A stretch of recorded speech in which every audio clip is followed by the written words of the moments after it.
le clairon.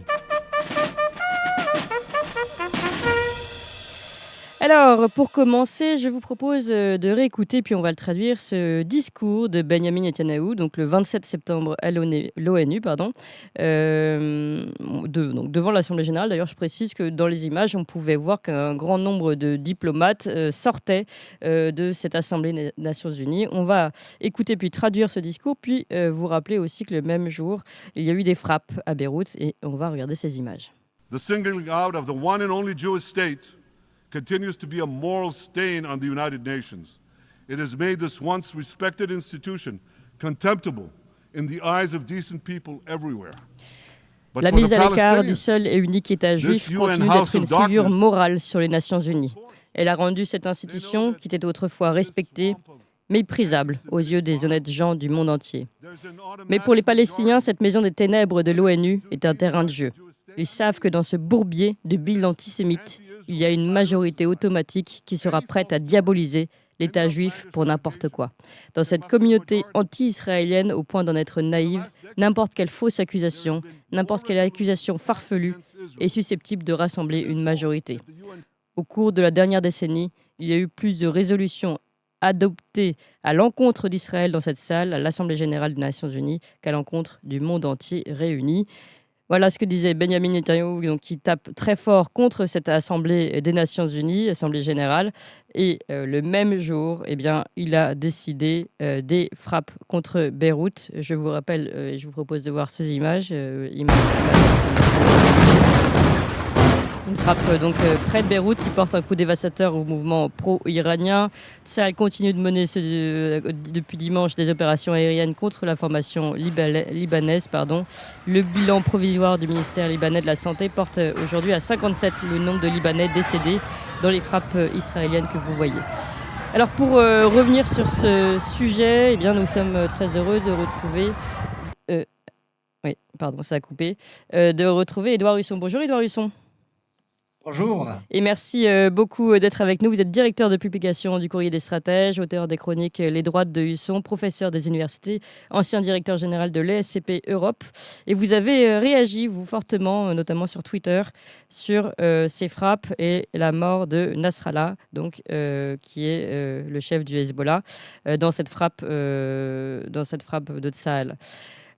D'abord, peut-être, avant de revenir sur les frappes, peut-être revenir sur le discours de Benjamin Netanyahou. Que vous a-t-il enseigné ?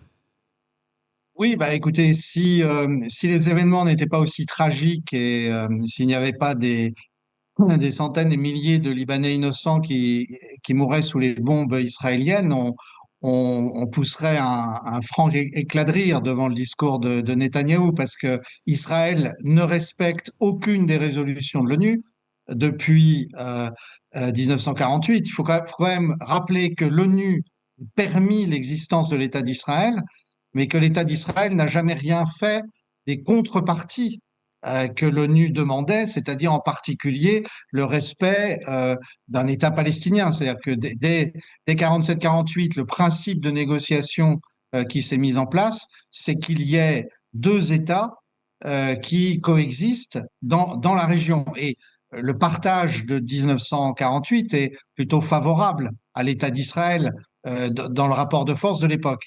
Donc, si vous voulez, il y a un aspect grotesque dans le discours stéréotypé de Netanyahou qui insulte une organisation dont il ne respecte pas les règles, bien sûr, mais évidemment tout ça sur fond tragique, puisque quelques heures plus tard, les bombardements de Beyrouth ont repris avec le largage de 80 bombes énormes qui ont permis, certes, de tuer Nasrallah, d'assassiner, on peut dire Nasrallah, ce qui est une victoire pour les Israéliens, mais avec énormément de victimes civiles que vraisemblablement les Israéliens considèrent être des dommages collatéraux. Oui. Alors, c'est vrai que ce terme bourbier de billes antisémites, est-ce que vous croyez que ça a été reçu comment, en général, à l'Assemblée nationale des Nations Unies Alors, on ne le voit pas sur les images que vous montrez, mais la salle est quasiment vide. Oui. C'est-à-dire que Netanyahou parle devant une salle vide. On a un problème actuellement concernant l'ONU, c'est que l'Assemblée générale vote toujours majoritairement contre Israël à cause du non-respect des résolutions successives. Et en revanche, au Conseil de sécurité, les États-Unis et la Grande-Bretagne systématiquement empêchent qu'une majorité raisonnable fasse passer des textes ramenant Israël au droit international. Donc en fait, on a cette opposition entre le Oui. Conseil de sécurité où les États-Unis opposent leur droit de veto et l'Assemblée générale, et c'est ça qui permet à Israël de continuer à violer le droit international. D'accord, c'est clair.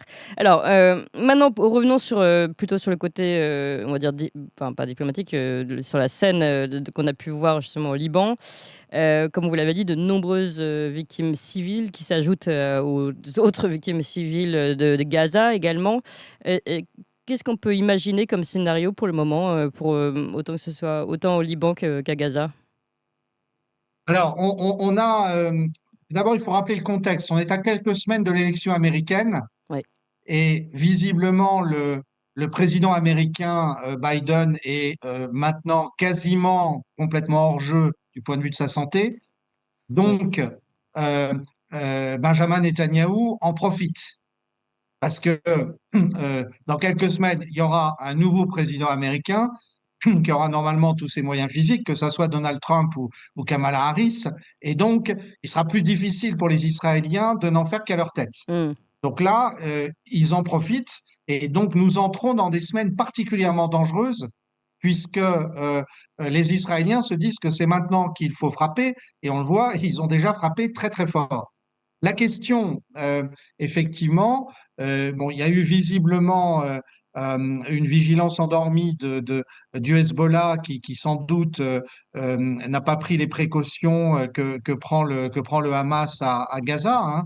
Pour l'instant, les Israéliens n'ont pas réussi à tuer le chef du Hamas comme ils viennent de tuer Nasrallah. Mais par ailleurs, il va y avoir la question de la réaction de l'Iran. Parce que l'Iran avait attendu pour répondre à l'assassinat du chef précédent du Hamas à Téhéran, euh, et le Hezbollah avait laissé le Hezbollah répondre seul.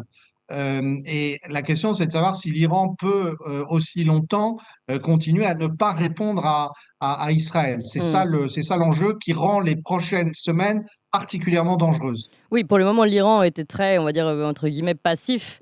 Est-ce que ça risque de dégénérer? C'est vraiment une des questions, mais c'est peut-être aussi la volonté de Benjamin Netanyahou. Alors, Netanyahou, il faut, bien sûr, il y a un grand succès israélien immédiat.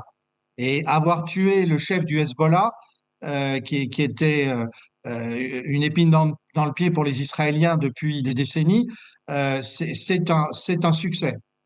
Euh, mais face à cela, il faut voir qu'au même moment, l'un des accréditeurs internationaux, l'une des agences de notation, a dégradé la note d'Israël parce que l'économie israélienne va très mal à cause de la guerre. Et il y a une fuite en avant de Netanyahou qui s'est engagé en particulier à ramener au nord les habitants d'Israël qui ont fui les frappes du Hezbollah. Et pour cela, la question, c'est de savoir s'il va lancer une guerre terrestre limitée ou pas dans ce qu'on appelle le Sud-Liban. Et tout ça est très aléatoire parce que il est difficile de faire une évaluation, mais il n'est pas sûr que le Hezbollah ait été autant affaibli que ce qu'on a dit dans les commentaires de ces 2 derniers jours, pour la bonne raison que c'est une organisation qui a régulièrement perdu des cadres. Alors là, le coup est terrible, mais le Hezbollah est organisé pour fonctionner même en cas de disparition de ses chefs. Hmm. Alors, je voulais aussi qu'on aille sur le sujet de l'Europe et puis de la France, puisque dans votre long tweet où vous tirez les enseignements de ces dernières actions au Liban, eh bien, vous vous dites que l'Europe va être le grand perdant géopolitique, pardon, j'articule des mois à venir. Et puis, le gouvernement français, quel qu'il soit, va abandonner toute indépendance gaullienne. Et vous revenez sur les conséquences pour les Français. Est-ce que vous pouvez développer?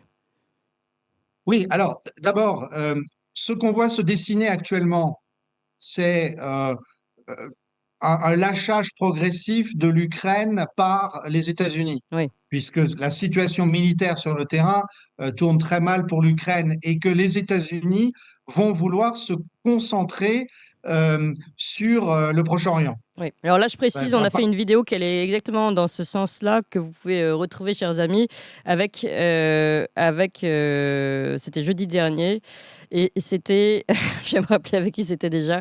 Bon, on va vous redonner les noms tout de suite, mais ah oui, avec Xavier Moreau, voilà, et François Asselineau, que vous pouvez retrouver jeudi dernier. C'était la parenthèse, mais je vous en prie, Edouard Husson. voilà. Non, non, mais je suis pas étonné de converger avec eux. Donc, ce qui veut dire que l'Europe va être une première fois mise en position de porte-à-faux parce que son engagement pro-ukrainien outrancier va avoir un effet boomerang. Bon. La deuxième chose, c'est que effectivement, le conflit israélo-palestinien va mettre une pression énorme sur l'Union européenne, qui était plus nuancée dans ce conflit que sur le conflit ukrainien, avec des voix demandant qu'on arrête les massacres à Gaza et demandant à Israël de se modérer. Mais là, évidemment, Netanyahou est sur sa lancée, donc la pression américaine pour soutenir Netanyahou va être très forte du côté enfin, de ce côté-là. Donc là-dessus, la France est par ailleurs dans une situation particulièrement vulnérable à cause de sa dette. Et Oui. donc, ça m'étonnerait beaucoup que le gouvernement Barnier, s'il est confirmé demain, se lance dans une posture à la Dominique de Villepin Oui. sur le conflit israélo-palestinien, étant donné que par ailleurs, on va lui dire occupez-vous de vos affaires intérieures. Voilà ce que je signifiais en disant le gouvernement français va abandonner toute posture gaullienne. Mmh. Et seulement pour finir en un mot, peut-être sur la politique intérieure aussi et le fait qu'aujourd'hui, les seuls qui osent, entre guillemets, «prendre une défense», mais et aussi de manière excessive, de Gaza, de la bande de Gaza et cetera, c'est plutôt côté LFI. Est-ce qu'il n'y a pas aussi, un problème politique, avec ça aujourd'hui en France? On a un énorme, je vous remercie de me donner l'occasion de le dire, on a un énorme problème politique à droite, et je dis la droite au sens large, euh, c'est euh, c'est qu'on ne voit pas qu'il est absurde, quand on veut défendre la nation, la souveraineté, il est absurde de défendre Israël. Israël n'est pas un État indépendant au sens où c'est l'armement américain qui lui permet de mener cette guerre. Oui. Et moi, je suis beaucoup plus sensible au fait que les Palestiniens sont une nation qu'on empêche d'exister. Donc, je serais à droite, et d'ailleurs, je suis à droite, je serais beaucoup plus nuancé que ce que font la plupart des dirigeants des partis de droite. Oui. Eh bien, merci beaucoup en tout cas pour ces éclaircissements. Merci encore, Édouard Husson. Merci à vous tous, chers amis. Nous Merci, sommes Clément. extrêmement nombreux